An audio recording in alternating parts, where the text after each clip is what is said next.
yang terletak kurang lebih 2 km dari pusat kota rantau Kabupaten Tapin juga menjadi salah satu situs geopark Meratus. Prosesi Mbak Ayun Maulid diawali dengan persiapan yang matang. Salah satunya yang menjadi perhatian ialah pada saat proses pembuatan hiasan ayunan, di mana masyarakat hampir di setiap rumah berpartisipasi dalam merangkai hiasan ayunan. Assalamualaikum warahmatullahi wabarakatuh. Perkenalkan, kami dari kelompok Mbak Ayun Maulid yang beranggotakan saya sendiri, Ida Rahmatina. Kali ini saya akan menjelaskan mengenai apa itu Mbak Ayun Maulid. Mbak Ayun Maulid adalah salah satu kebudayaan yang dimiliki oleh suku Banjar. Kebudayaan ini dilaksanakan dengan mengayun seseorang berbagai umur, tidak memiliki batasan usia, gender, maupun suku, selama seseorang itu memiliki keinginan untuk diayun. Kegiatan ini dilaksanakan pada setiap bulan Rabiul Awal. Adapun tujuan dari kegiatan ini adalah orang yang diayun dapat memiliki kepribadian sebagaimana Nabi Muhammad SAW. Kegiatan ini dilaksanakan pada setiap bulan Rabiul Awal. Adapun pemerintah Kota Banjarmasin melaksanakan kegiatan ini setiap tahunnya pada setiap ulang tahun Kota Banjarmasin. Selanjutnya akan dilanjutkan oleh teman saya. Perkenalkan, nama saya Bella Puspita Dewi. Saya di sini akan melanjutkan materi yang telah teman saya sampaikan. Pada pembahasan kali ini saya akan menyampaikan mengenai langkah-langkah prosesi upacara Mbak Ayun Maulid. Pada langkah-langkah ini terdapat 5 tahapan. Yang pertama yaitu kedatangan peserta ke lokasi. Kedatangan peserta ke lokasi yang digunakan biasanya ialah masjid. Setelahnya, peserta dipersilakan untuk menikmati hidangan khas Banjar. Pada tahapan yang kedua yaitu adanya persiapan. Pada tahap persiapan ini biasanya peserta dipersilakan untuk masuk ke dalam masjid pada pukul 10 pagi. Kemudian upacara Mbak Ayun Maulid biasanya dibuka oleh tokoh agama yang memberikan penjelasan bagaimana tata cara Mbak Ayun Maulid. Kemudian pada tahapan yang ketiga yaitu pembacaan syair dan mengayun anak. Pembacaan syair biasanya dilakukan untuk menandakan sebagai pujian kepada Nabi Muhammad SAW. Kemudian bersamaan kepada itu, para peserta atau orang tua biasanya mulai mengayun anaknya secara perlahan. Kemudian pada tahapan keempat yaitu acara tambahan. Setelah melanturkan syair, biasanya dilanjutkan dengan membacakan ayat suci Al-Quran serta adanya ceramah agama. Kemudian tahapan yang kelima atau tahapan yang terakhir yaitu penutupan. Biasanya pada tahap penutupan ini ditandai dengan doa dan makan bersama yang dilakukan oleh panitia dan para peserta. Saya, Ida Rahmatina Putri Dahudi, dalam kesempatan kali ini akan melanjutkan pembahasan dari rekan saya tantangan dan larangan yang diatur dalam tradisi Mbak Ayun Maulid. Ternyata banyak loh orang yang belum tahu apa saja pantangan dan larangan yang diatur dalam tradisi Mbak Ayun Maulid. Yang pertama yaitu adalah hiasan janur tidak diperbolehkan dalam berbentuk burung, melainkan dalam bentuk naga putri, pangeran, payung singgasana, kembang serai, gelang-gelang, dan hiasan lainnya. Karena esensi acara ini adalah bentuk ibadah dan penghormatan kepada Nabi Shallallahu Alaihi Wasallam, maka masyarakat Banjar sangat berhati-hati dalam membuat hiasan pada bait dan biduduk agar tidak melanggar dari syariat Islam yang melarang adanya pembuatan menyerupai makhluk bernyawa atau zawatul arwah seperti manusia ataupun hewan, termasuk burung tadi. Lalu yang kedua, anak yang sedang diayun tidak diperbolehkan dalam kondisi tertidur. Untuk memperkenalkan dan mendekatkan anak kepada Nabi Muhammad SAW, maka dari itu anak kecil diajarkan untuk mendengarkan lantunan syair maupun sholawat, habsyi, dan berjanji, karena agar anak tersebut mendapat berkah. Apabila anak yang diayunkan sedang dalam kondisi tertidur, maka anak tersebut dapat diketahui tidak mendapat berkah atau tidak menyerap berkah dari lantunan syair yang sedang dilantunkan tersebut. Adapun larangan untuk wanita dalam tradisi Mbak Ayun Maulid ini dibagi menjadi dua. Yang pertama yaitu anak yang sedang diayun boleh didampingi oleh ibunya, karena menurut kepercayaan setempat, jika sang anak tersebut didampingi oleh ibunya, maka ditakutkannya dapat menyerap energi iri atau cemburu dari makhluk halus. Makanya dalam tradisi Ba'ayu Maulid ini sendiri terkadang didampingi oleh tokoh adat, ulama, serta kerabat terdekatnya yang biasanya disebut sebagai wali ayunan. Lalu ada pun kepercayaan setempat yang tidak memperbolehkan justru karena anak tersebut nantinya ditakutkan mempunyai sifat manja atau selalu bergantung oleh ibunya. Nah, lalu ternyata justru memperbolehkan anak tersebut didampingi oleh orang tuanya ataupun ibunya, karena sejatinya anak kecil pasti selalu berdampingan oleh ibunya bahkan untuk sekedar menggendong ayunan. Halo semuanya, perkenalkan nama saya Gita Lemba. Selanjutnya di sini saya akan melanjutkan materi terkait tradisi Ba'ayu Maulid yang telah disampaikan oleh teman saya tadi. Teman-teman, di sini saya akan membawa kalian untuk mengetahui terkait nilai-nilai yang terkandung di dalam tradisi Ba'ayu Maulid ini.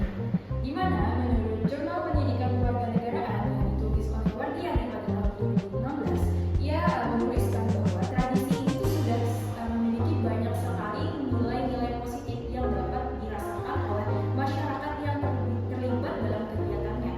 Tidak hanya masyarakat orang dewasa, tetapi anak-anak juga dapat merasakan dampaknya.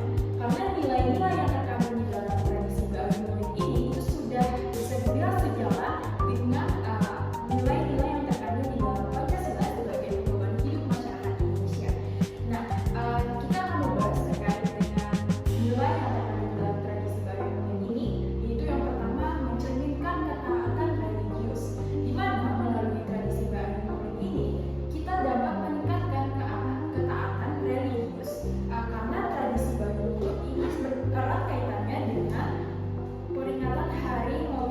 peringatan Maulid Nabi Muhammad SAW, yang dimana di sana terdapat berbagai macam kegiatan keagamaan seperti membaca Al-Quran, kemudian mendengarkan ayat suci Al-Quran, membaca syair-syair dan mendengarkan syair, bersedekah, kemudian mendengarkan sejarah serta keteladanan Nabi Muhammad SAW, sehingga melalui kegiatan Ba'ayu Maulid ini itu dapat meningkatkan ketaatan religius bagi masyarakat yang terlibat di dalam tradisi tersebut.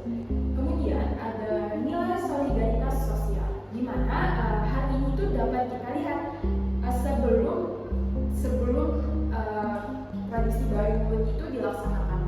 Karena sebelum tradisi Ba'ayu Maulid ini dilaksanakan, masyarakat biasanya akan membagi tugas mereka untuk mempersiapkan tradisi tersebut.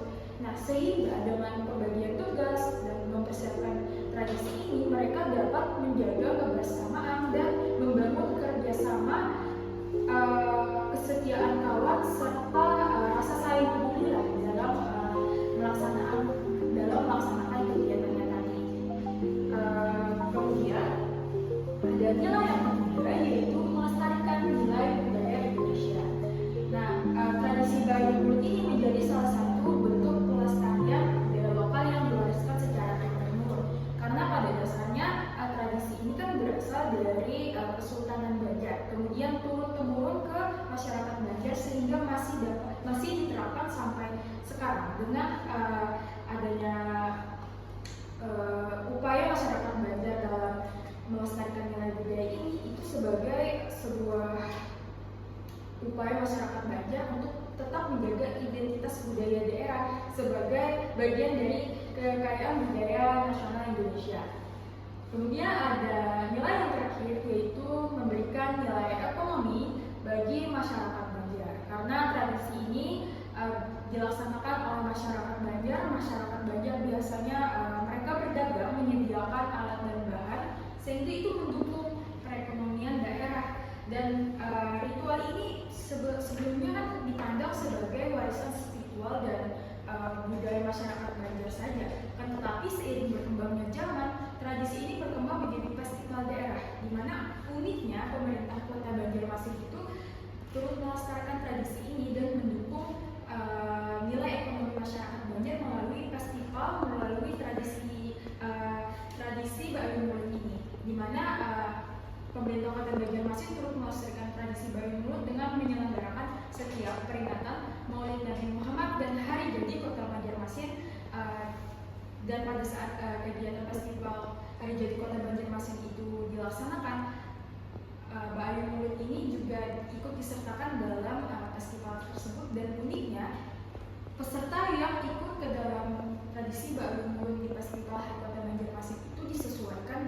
umur dari Kota Banjarmasin. Jadi apabila Kota Banjarmasin sedang berulang tahun ke 500 tahun, maka peserta yang mengikuti tradisi Bayun Maulid ini sebanyak 500 orang. Jadi itu cukup unik untuk kita ketahui dan kita dengar informasinya.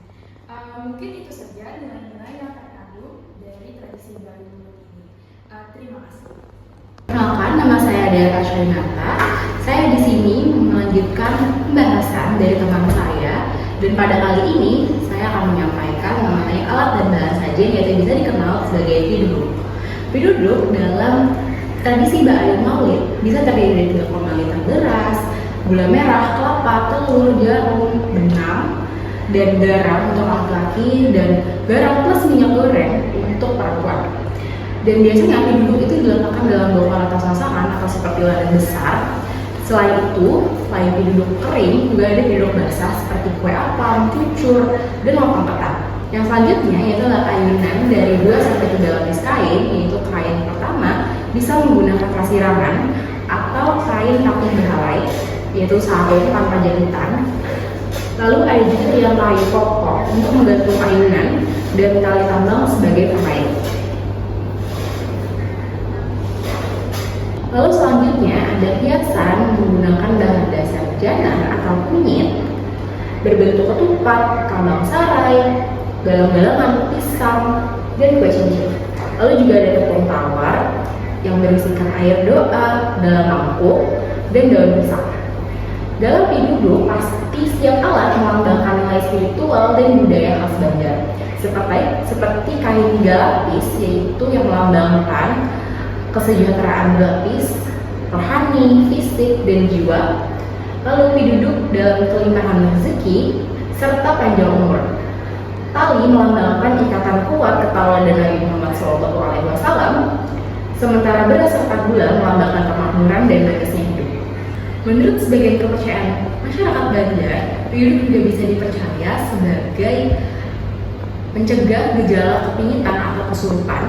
Lalu guna dari tepung tawar ini juga bisa melindungi anak-anak atau bayi dari sakit-sakitan atau hal-hal mistis.